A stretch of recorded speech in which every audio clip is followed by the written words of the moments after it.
الحمد للہ رب العالمین والعاقبۃ للمتقین والصلاة والسلام علی اشرف الانبیاء والمرسلین وعلی آلہ وصحبہ اجمعین اما بعد۔ معزز سامعین اکرام، قرآن میں اللہ تبارک و تعالیٰ نے حضرت ابراہیم اور اسماعیل علیہ السلام کے قربانی کے واقعے کو جو دل فریب اور دل نشین انداز میں بیان کیا ہے، وہ یقیناً سننے کے اور پڑھنے کے قابل ہے۔ اللہ تبارک و تعالیٰ نے اس واقعے کی عکاسی اور منظر کشی 10-12 آیات میں فرمائی ہے قرآن کریم میں، جو یقیناً دلوں کو موہ لینے والا اور ایمان کو جلا اور روشنی دینے والا واقعہ ہے۔ اللہ رب العزت نے اس واقعے کی ابتدا فرمائی کہ رب ہب لی من الصالحین، کہ حضرت ابراہیم علیہ السلام نے دعا فرمائی، اے میرے رب مجھ کو نیک لڑکا عطا فرمائیے، نیکوکار لڑکا عطا فرمائیے۔ یہ دعا آپ کی جوانی سے لے کر آپ کی دعا کرتے رہے، کافی آپ منتیں کرتے رہے، کافی رب کی بارگاہ میں آپ التجا اور دعائیں کرتے رہے، اور پھر جب آپ عمر کے ایک بڑے حصے کو پہنچے، اور روایتوں میں آتا ہے کہ تقریباً 100 سال کی عمر کے قریب جب پہنچتے ہیں، آپ کی دعائیں کرتے آپ اپنی عمر کے 100ویں حصے کو اور 100ویں سال میں جب 100 سال کے قریب پہنچتے ہیں، تو ایسے وقت میں رب تبارک و تعالیٰ کی طرف سے یہ ندا آتی ہے، فبشرناہ بغلام حلیم۔ آپ نے کیا دعا فرمائی تھی کہ اے بار الہ کہ مجھ کو نیک لڑکا عطا فرمائیے، صالح اولاد سے سرفراز فرمائیے۔ تو اس سے مفسرین فرماتے ہیں کہ جب انسان کو اولاد اگر اللہ سے طلب کرنا ہے تو صرف اولاد طلب نہیں کرنا چاہیے، بلکہ نیک اولاد طلب کرنا چاہیے، کیونکہ اولاد کا ہونا یہ کوئی کمال کی بات نہیں ہے، نیک اولاد کا ہونا یہ کمال کی بات ہے، نیک اولاد کا ہونا یہ بہت ہی قسمت کی بات ہے۔ اس وجہ سے ابراہیم علیہ السلام نے اس بعد آنے والوں کے لیے تم اگر اللہ سے مانگنا ہو تو اللہ تعالیٰ سے نیک اولاد کی درخواست کرو، تو اللہ تعالیٰ نے کیا فرمایا، فبشرناہ بغلام علیم۔ عمر کے ایک حصے پر پہنچنے کے بعد اللہ تعالیٰ نے خوشخبری دے رہے ہیں، اور اللہ تعالیٰ فرماتا ہے بشرناہ، ہم نے ان کو خوشخبری دیا بغلام حلیم، کہ ایک سمجھدار اور نہایت ہی فہم و فراست والے لڑکے کی ہم نے ان کو خوشخبری دیا کہ اے ابراہیم ہم تم کو لڑکا عطا کریں گے، اور وہ لڑکا کیسا ہوگا، نہایت ہی سمجھدار ہوگا، نہایت ہی سنجیدہ ہوگا، بہت ہی فہم و فراست والا لڑکا ہوگا۔ اور یقیناً اللہ تعالیٰ نے حضرت اسماعیل علیہ السلام کو وہ فہم و فراست عطا فرمائی تھی، وہ کم عمری میں اللہ تعالیٰ نے وہ آپ کو وہ ہوشیاری اور اتنی فہم عطا فرمائی تھی، اور آپ کے اندر وہ سعادت مندی عطا فرمائی تھی کہ یقیناً وہ آگے کے الفاظ اس کی عکاسی کر رہے ہیں، وَبَشَّرْنَاهُ بِغُلَامٍ حَلِيمٍ فَلَمَّا بَلَغَ مَعَهُ السَّعْيَ۔ پھر اس کے بعد کیا ہوا کہ رب تبارک و تعالیٰ نے اس واقعے کی پوری منظر کشی فرما رہا ہے، اور فَلَمَّا بَلَغَ مَعَهُ السَّعْيَ، پس جب حضرت اسماعیل علیہ السلام کافی منتوں کے بعد، آرزوؤں کے بعد جب دنیا میں آپ رونق افروز ہوئے، دنیا میں پیدا ہوئے، تو آپ عمر کے ایک حصے کو پہنچے، 13-14 برس کی عمر ہے حضرت اسماعیل علیہ السلام کی، اور اپنے والد محترم کے ساتھ کچھ کام کاج کرنے کی عمر کے قریب جب پہنچتے ہیں، سن بلوغ کے قریب پہنچتے ہیں، فلما بلغ معه السعی قال یا بنی، تو پھر اب ایک امتحان حضرت ابراہیم علیہ السلام کے لیے یہاں پر کیا جا رہا ہے کہ آپ کیا فرماتے ہیں کہ قال یا بنی انی ارا فی المنام، کہ ابراہیم علیہ السلام خواب دیکھتے ہیں کہ اپنے لخت جگر کو اللہ کی راہ میں قربان کر رہے ہیں، اللہ کی راہ میں ذبح کر رہے ہیں، اور یہ خواب آپ نے کیا کہا، یا بنی قال یا بنی، اے میرے پیارے بیٹے، اے میرے لخت جگر، یا بنی آپ نے کہا میرے پیارے بیٹے، انی ارا فی المنام، بے شک میں ارا دیکھ رہا ہوں، فی المنام خواب میں دیکھ رہا ہوں، انی اذبحک، میں تم کو ذبح کر رہا ہوں، میں تم کو اللہ کی راہ میں قربان کر رہا ہوں، تو فانظر ماذا تری، تو بتاؤ کہ تمہاری کیا رائے ہے، تمہارا کیا اس کے اندر خیال ہے، تمہارا اس کے اندر کیا تمہارا مشورہ ہے۔ تو علماء مفسرین فرماتے ہیں یہ یہاں پر ابراہیم علیہ السلام نے اپنے لخت جگر سے جو ان کی رائے لے رہے ہیں، ان کا مشورہ لے رہے ہیں، اس وجہ سے نہیں لے رہے ہیں کہ کہیں اگر ان کے لخت جگر اگر اس واقعے کو روب عمل لانے سے انکار کر دیں تو آپ بھی پیچھے ہٹ جائیں۔ نہیں، یہ بات نہیں تھی، بلکہ حضرت ابراہیم علیہ السلام نے اپنے بچے کا یہاں پر امتحان لینا چاہ رہے تھے، اپنے بچے کو یہاں پر آزمانا چاہ رہے تھے کہ وہ بچہ جو حضرت ابراہیم خلیل کی گود میں پرورش پائی ہو، وہ بچہ جس کو حضرت بی بی ہاجرہ جیسے نیک خاتون نے اپنے سینے کے دودھ سے سینچا ہو، وہ بچہ جس کو روز اول ہی سے ابتدائی سے اس کو یہ درس دیا جا رہا تھا، یہ سبق دیا جا رہا تھا کہ اللہ کی راہ میں اگر تم کو جان بھی دینی پڑی، اس کی رضا حاصل کرنے کے لیے، اس کی خوشنودی حاصل کرنے کے لیے اگر تم کو جان بھی دینی پڑی تو جان کی بازی لگانے اور جان کو دینے سے بھی پیچھے نہیں ہٹنا، یہ جو درس دیا جا رہا تھا ابتدا سے اب تک۔ تو اب یہاں پر آزمانا چاہ رہے تھے ابراہیم علیہ السلام کہ اپنے لخت جگر پر وہ درس کا کیا اثر ہوا، کیا ان کے اندر کیا تربیت کا کیا اثر ان کے اندر پایا جاتا ہے۔ اور ایک بات یہ بھی تھی، دوسری بات یہ بھی تھی، مفسرین فرماتے ہیں کہ تاکہ ان سے مشورہ کر ان کی رائے لے لی جائے، ان کی جو رائے ہوگی وہ تاریخ کی کتابوں میں ثبت ہو جائے گی، اور ان کی رائے کے بعد انہوں جو رائے دیں گے تو اس کے اندر حضرت ابراہیم علیہ السلام کو جو اجر و ثواب ملنے والا ہے، اور جو کامیابی کے بعد جو تاج آپ کے سر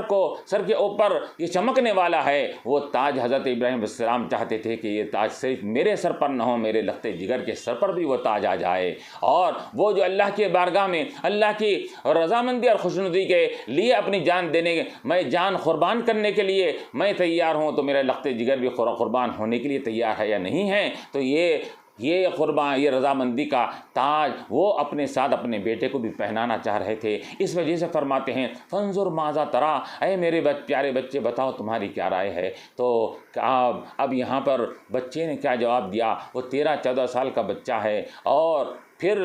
اس نے کیا جواب دیا، قرآن کے کلمات اس کے الفاظ کو سنیے۔ قال یا بنی انی ارى فی المنام انی اذبحک فانظر ماذا ترى قال یا ابت افعل ما تؤمر۔ تو حضرت اسماعیل علیہ السلام نے کیا فرمایا، اے میرے ابا جان، اے میرے پیارے باپ، میرے پیارے ابو جان، افعل ما تؤمر، آپ کو جو حکم دیا جا رہا ہے آپ اس کو روب عمل لائیے، اس کو کر گزریے، آپ یہ افعل ما تؤمر۔ وہاں ابراہیم علیہ السلام نے کیا کہا تھا، یا بنی، اے میرے پیارے بیٹے، یہاں پر بیٹے نے کیا کہا، اے میرے پیارے ابا جان، کہ یعنی کہ اے میرے والد بزرگوار، آپ میرے لیے پیارے ہیں، میں آپ کے لیے پیارا ہوں، دونوں ایک دوسرے کے لیے پیارے ہیں۔ یقیناً یہ پیار ہمارا محبت یقیناً یہ فطری ہے، لیکن ہمارے اس دونوں پیار و محبت کے درمیان میں ایک ہم دونوں کی جان سے زیادہ جو پیارا اور ہمارے نزدیک محبوب ہے وہ اللہ رب العزت کا جو حکم اگر ہے تو پھر وہ اس کی محبت، اس کے پیار میں ہم کو چاہیے کہ اپنا پیار اور محبت ہم کو ختم کر دینا چاہیے۔ تو جب اللہ کا حکم ہے کہ مجھ کو اس کی راہ میں قربان کر دیا جائے تو اے میرے ابا جان افعل ما تؤمر، جو آپ کو حکم دیا جا رہا ہے اس کو آپ کر گزریے۔ ستجدنی انشاءاللہ من الصابرین، یقیناً آپ مجھ کو صبر کرنے والوں میں سے پائیں گے۔ اب اس واقعے کی تفصیلات اور اس کی تشریح کے تعلق سے مفسرین کرام نے لکھا ہے، مختلف کتب تفسیر میں اس کی ہم کو وضاحت ملتی ہے کہ جب حضرت ابراہیم علیہ السلام اپنے لخت جگر کو جب خواب دیکھتے ہیں، ایک دن خواب پڑتا ہے اور دوسرے دن پڑتا ہے، 3 دن لگاتار خواب پڑ رہا ہے، اور یاد رکھنا چاہیے کہ نبی کا خواب بھی وہی کے حکم میں ہوتا ہے، یہ عام لوگوں کی خواب کی طرح نہیں ہوتا، شیطانی وسوسہ نہیں ہوتا، یہ اضغاث احلام میں نہیں آتا، بلکہ نبی کا خواب بھی یہ ایک وہی کے حکم میں ہوتا ہے۔ 3 دن خواب دیکھنے کے بعد آپ نے یہ تہیہ کر لیا، ارادہ کر لیا کہ اپنے لخت جگر کو اللہ کے راہ میں قربان کر دیں گے۔ چنانچہ اپنے گھر سے نکلتے ہیں، گھر سے اپنے لخت جگر کو لے کر ساتھ جاتے ہیں، نکل رہے ہیں، اور ساتھ اپنے بیٹے کو ساتھ لے کر وہ اس مقام پر جا رہے ہیں جس مقام پر ان کو ذبح کرنا ہے، مقام منا پر جا رہے ہیں۔ دونوں روانہ ہو رہے ہیں گھر سے، یہ بھی خوش ہے، وہ بھی خوش ہے، باپ بھی خوش ہے، باپ اپنے بیٹے کو قربان کرنے کے لیے رب کی رضا کی خاطر خوشی خوشی جا رہا ہے، تو بیٹا رب کی رضامندی کے لیے قربان ہونے کے لیے خوشی خوشی جا رہا ہے، وہ بھی خوش ہے، یہ بھی مسرور ہے، دونوں خوشی خوشی جا رہے ہیں۔ کیونکہ حضرت ابراہیم علیہ السلام کے سامنے یہ تھا کہ اگر میرے لخت جگر کو اگر ایک اولاد کی قربانی دینے سے میرا رب اور میرا مولا اگر مجھ سے راضی ہو جائے، اس کی خوشنودی مل جائے، تو یہ سودا میرے لیے بہت ہی نہایت ہی سستا سودا ہے کہ ایک بیٹے کی قربانی پر رب کی رضامندی مل رہی ہے، تو اس سے بڑھ کر میرے لیے اور کیا چاہیے۔ یہ خوشی خوشی یہ بھی چلے جا رہے ہیں، بیٹا بھی خوشی خوشی جا رہا ہے، یہ مقام مینا میں پہنچتے ہیں، اور پھر وہاں پہنچنے کے بعد کیا ہوتا ہے کہ وہاں پر اب شیطان وہاں پر یہ حضرت ابراہیم علیہ السلام کو وہاں پر ان کو تھوڑا سا بہکانے کے لیے کوشش کرتا ہے، اور یہ چاہتا ہے کہ حضرت ابراہیم علیہ السلام نے یہ ہمیشہ یہ میری بات کبھی بھی نہیں سنی، اب پھر ایک مرتبہ کوشش تو کر لیا جائے۔ تو شیطان وہاں آ کر کہتا ہے کہ اے ابراہیم کہ کیا کرنے جا رہے ہو، یہ کہ خواب کو پورا کرنے کے لیے تم اپنے لخت جگر کو قربان کر رہے ہو۔ یاد رکھو یہ وہ لخت جگر ہے جو اتنا نہایت ہی خوبصورت، یہ چاند سا اس کا مکھڑا ہے، اور تم نے اس کو بڑی منتوں کے بعد، آرزوؤں کے بعد اللہ سے دعا کر کے اس کو مانگا تھا، اور ایسے لخت جگر کو تم اللہ کی راہ میں قربان کرنے جا رہے ہو۔ یاد رکھو اگر یہ قربان ہو جائے گا تمہارا نام لیوا کوئی بھی نہیں رہے گا، تمہارا نام لینے والا کوئی بھی نہیں رہے گا، تم کو یاد کرنے والا کوئی بھی نہیں رہے گا، کیونکہ اولاد ہی سے باپ کا نام ہوتا ہے۔ تم ایک بیٹا ہے اس کو بھی قربان کرنے جا رہے ہو تو بھی تمہارا نام لینے والا کوئی بھی نہیں رہے گا۔ تو جو آ کر بہکانے کی کوشش کیا، تو جتنی مرتبہ بہکانے کی کوشش کیا، حضرت ابراہیم علیہ السلام نے پتھر اٹھا کر اس کو اوپر پھینکا اور مارا، وہ بھاگتا وہ دور جاتا پھر دوبارہ آتا، پھر دور جاتا دوبارہ آتا، 3 مرتبہ اس نے اس طرح حضرت ابراہیم علیہ السلام کو بہکانے کی کوشش کی۔ 3 مرتبہ آپ نے پتھر مار کر اس کو وہاں سے بھگا دیا۔ تو یہ مقام مینا میں پتھر مارنے کا یہ عمل حضرت ابراہیم علیہ السلام کی سنت تھی کہ شیطان کو آپ نے پتھر مارا تھا، تو آج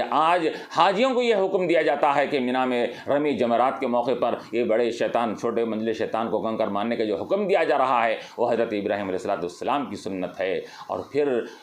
اس کے بعد اس نے دیکھا کہ ابراہیم علیہ السلام میری بات میں نہیں آ رہے ہیں، اب وہاں پر جاتا ہے، بی بی ہاجرہ علی نبینا علیہ السلام ان کے پاس جاتا ہے، گھر پر جا کر کہتا ہے کہ اے بی بی کیا تم کو معلوم ہے کہ ابراہیم کہاں گئے ہیں اور اپنے لخت جگر کو کہاں لے گئے ہیں؟ تو بی بی ہاجرہ فرماتی ہیں کہ میرے میاں، میرے سرتاج اپنے بیٹے کو ساتھ لے کر گئے ہیں، کچھ سیر و تفریح کرنے کے لیے گئے ہیں اور کچھ اس کو سیر کرانے کے لیے لے گئے ہیں، اور تو چونکہ آپ نے یہ کہہ کر گھر سے نکلا تھا کہ میں بچے کو تھوڑا سیر و تفریح کے لیے لے جا رہا ہوں، تو اب یہاں پر یہ بات غور کیجئے کہ آپ نے سیر و تفریح فرمایا، اور تفریح کسے کہتے ہیں؟ تفریح اسے کہتے ہیں جس سے انسان اپنے آپ کو خوش کرتا ہے اور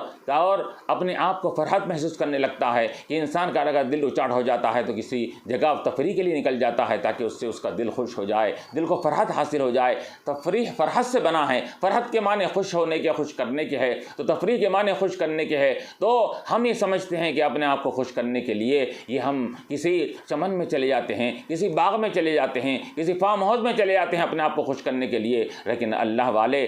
کے نیک بندوں کا یہ معاملہ تھا کہ وہ خوش کرنا وہ کس میں سمجھتے تھے کہ رب کی رضا کے لیے جان دینا، یہی رب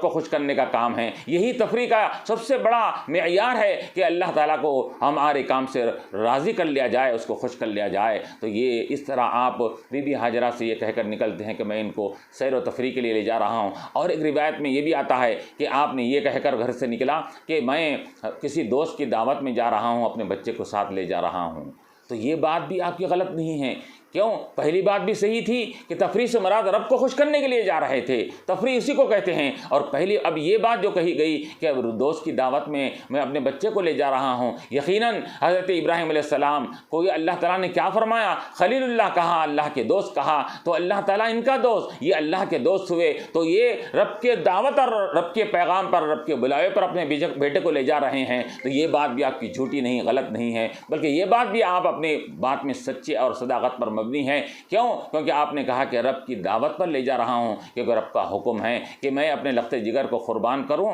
اس وجہ سے رب کی دعوت پر جا رہا ہوں۔ چنانچہ وہاں تو ابراہیم علیہ السلام بی بی ہاجرہ کے پاس وہ شیطان آتا ہے اور کہتا ہے کہ اے ہاجرہ یاد رکھو تمہارے بیٹے کو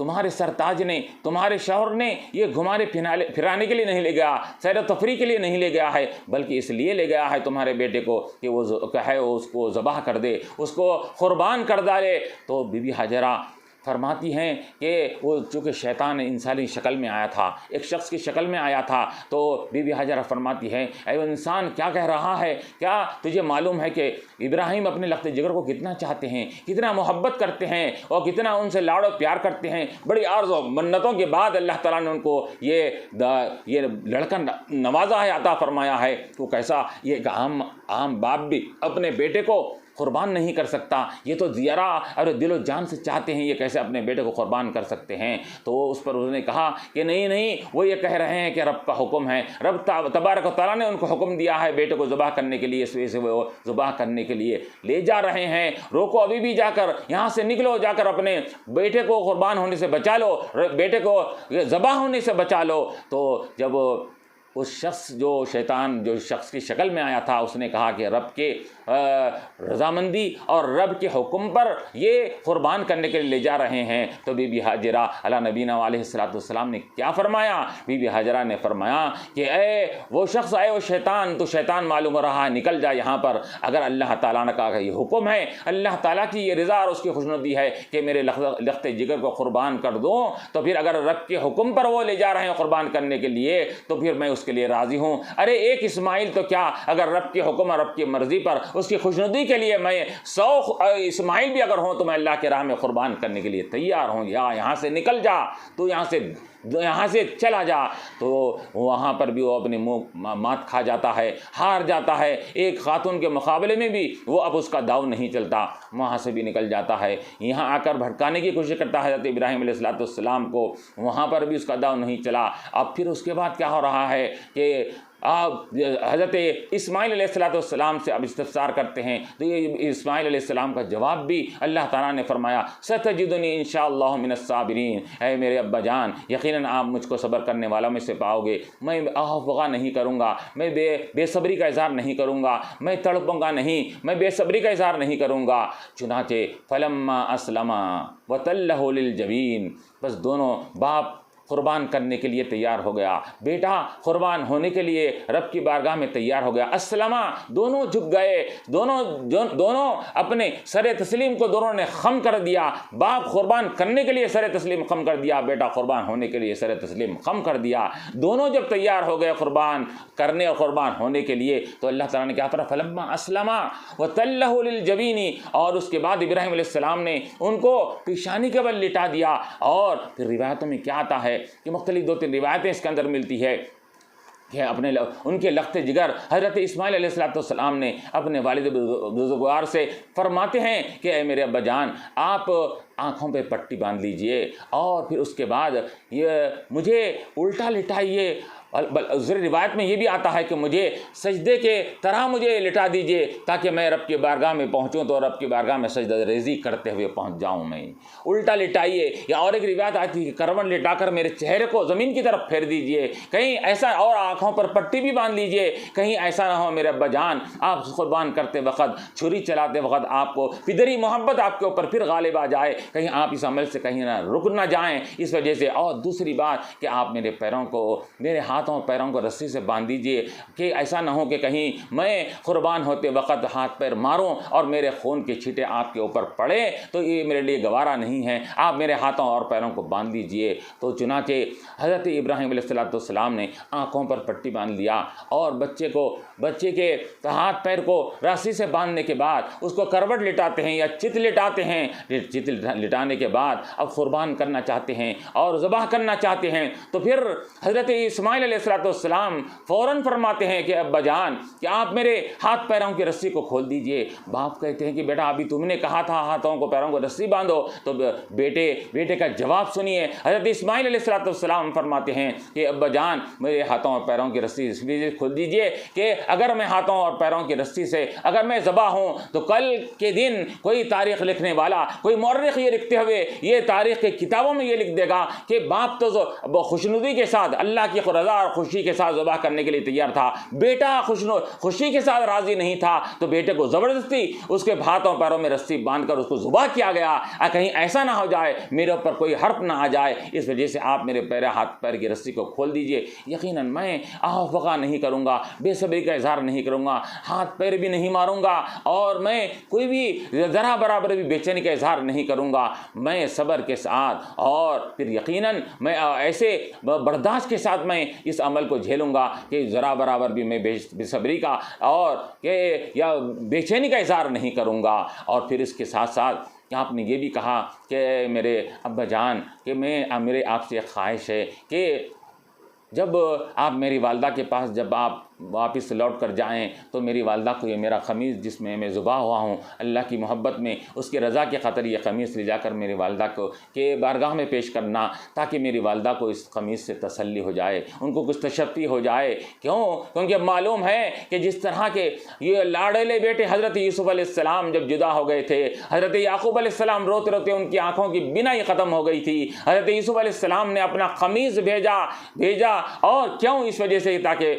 میرے والد بزرگوار کو اس قمیص سے ان کی آنکھوں کی بینائی بھی آ جائے, ان کو تسلی و تشفی بھی ہو. اسی طرح حضرت اسماعیل علیہ السلام نے بھی اپنے قمیص کو اپنے والد بزرگوار سے فرماتے ہیں کہ لے جا کر میرے قمیص کو میری امی جان کو دے دینا, تاکہ اس قمیص سے وہ تسلی اور تشفی حاصل کرتے رہے. اور پھر اس کے بعد کیا ہوا, وَتَلَّهُ لِلْجَبِينِ, جب آپ حضرت ابراہیم علیہ السلام نے پوری تیاری ہو گئی اور اس کے بعد پیشانی کے بل لٹا دیا گیا اور چھری لے کر آپ ان کو ذبح کرنے جا رہے ہیں. وَتَلَّهُ لِلْجَبِينِ, تو جب چھری لے کر چلانا چاہ رہے ہیں تو وہ چھری چل نہیں پا رہی ہے. آپ چھری کو تیزی سے آپ اس کو پھرا رہے ہیں لیکن وہ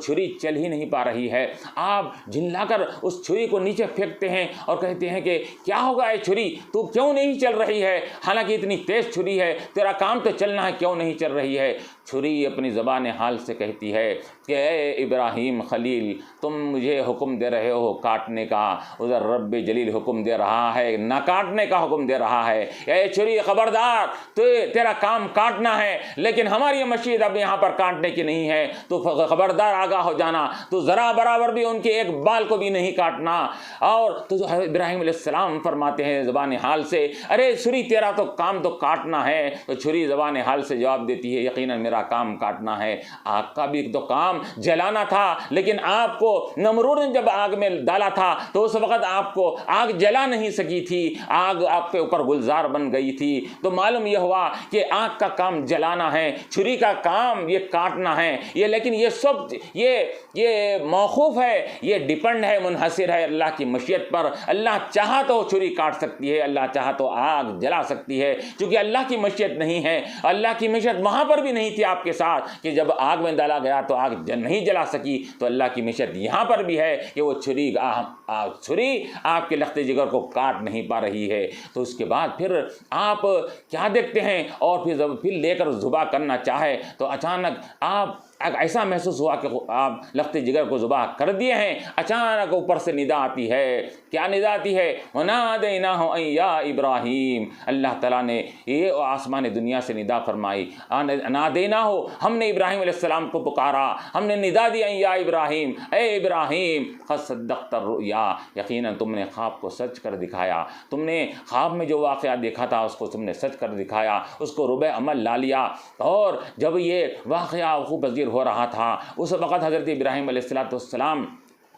چھری لے کر اپنے بیٹے کو ذبح کر رہے ہیں. ذبح کرنے کے لیے چھری کو وہ ان کے گردن پر پھرا رہے ہیں. تو یہ منظر ایسا محیر کن, ایسا حیرت میں ڈالنے والا منظر تھا کہ ایسا منظر یہ فلک نے آج تک کبھی اس منظر کو نہیں دیکھا تھا. یہ روئے زمین پر تمام لوگ حیران اور ششدر ہے. وہ وہاں پر فرش عرش الہی کے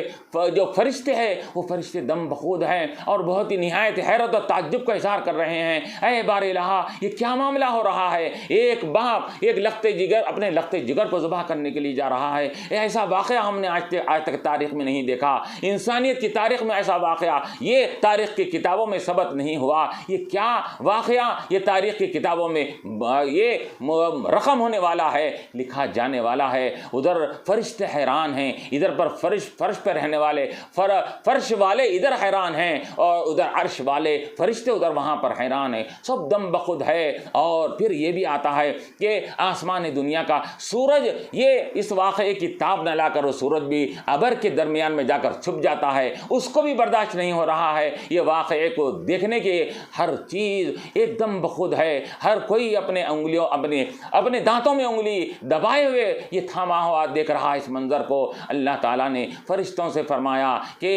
اے فرشتوں یاد رکھو تم نے کہا تھا جب میں نے آدم علیہ السلام کو پیدا کرنے کا ارادہ کیا تو تم نے کہا تھا کہ تم اے بار الہ آپ زمین پر ایسے لوگوں کو پیدا کریں گے جو دنیا میں فساد پھیلانے والے ہیں، خون ریزی کرنے والے ہیں، تو وہ میں نے کیا کہا تھا تم کو، انی اعلم ما لا تعلمون، کہ بے شک میں وہ جانتا ہوں تم نہیں جانتے، تم تو فساد کرنے والے کو دیکھ رہے ہو اور خون ریزی کرنے والوں کو دیکھ رہے ہو، میری نگاہ یہ تم آپس میں خون بہانے والوں کو تم نے دیکھا اور میری راہ میں خون بہانے والوں کو میں نے دیکھا، انی اعلم ما لا تعلمون، تمہاری نگاہ صرف آپس میں خون بہانے والوں پر تھی، میری نگاہ میرے راہ میں خون بہانے والوں پر تھی، دیکھو میری راہ میں خون بہانے والوں کو دیکھنا ہے تو تم نے جب اعتراض کیا تھا تو اس اعتراض کا تم کو آج جواب مل جائے گا، انی اعلم ما لا تعلمون کہہ کر میں نے اس وقت جواب کو میں نے ایک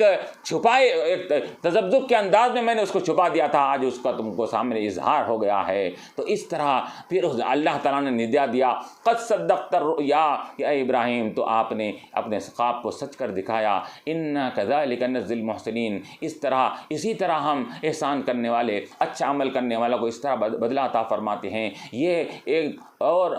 انا کذالک نجزی المحسنین ان ھذا لہو البلاء المبین، اے ابراہیم یہ ہماری ایک کھلی آزمائش تھی، ہمارا امتحان تھا، ہمارے یہ آزمائش کی ابتلا کی گھڑی تھی، امتحان لینا چاہ رہے تھے ہم کہ لوگ جو کہتے ہیں کہ ہم نے ابراہیم کو خلیل اللہ بنایا، ہم نے اپنا دوست بنایا، تو لوگوں کو اعتراض ہو رہا تھا کہ اللہ نے ابراہیم کو خلیل کیوں بنایا، کیا ان کا معاملہ تھا، کیا ان کی اللہ تعالیٰ کے ساتھ محبت تھی؟ ہم تم کو آزما رہے تھے کہ تم ہم سے اولاد سے بھی زیادہ، تمام خاندان سے زیادہ، ہر ایک سے زیادہ محبت کرتے ہو، اس کا ثبوت دینا تھا، اس وجہ سے ہم نے یہ آزمائش کے طور پر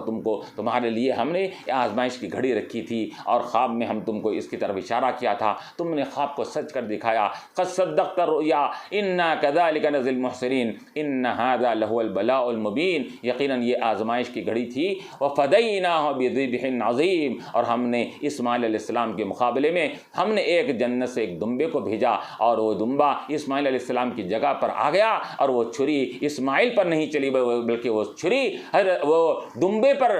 چھری چل کر دمبا ذبح ہو گیا، اور آنکھ پر پٹی اٹھا کر جب حضرت ابراہیم علیہ السلام نے جب دیکھا تو کیا دیکھتے ہیں کہ وہ نیچے اسماعیل کی جگہ پر دمبا ذبح ہو کر یہ وہاں پر تلملا رہا ہے، اور حضرت اسماعیل علیہ السلام بازو ٹھہرے مسکرا رہے ہیں۔